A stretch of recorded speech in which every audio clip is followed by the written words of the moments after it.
श्री स्वामी समर्थ. आज संध्याकाळच्या जेवणासाठी पहा काय केलेलं आहे.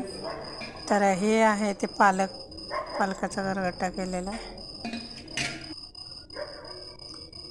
आणि ही टोमॅटोची चटणी आहे, भाकरी आहे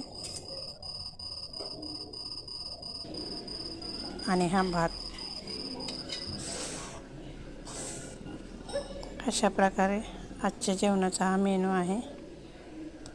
तर तुम्हाला आवडतं का हे पालकची भाजी? कोणाकोणाला आवडते, कोणाला आवडत नाही, कमेंटमध्ये सांगा नक्की.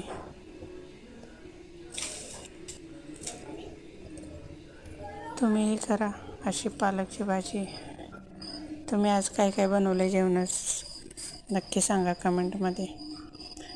तुमच्या आवडीचा कोणता पदार्थ आज बनवला आहे.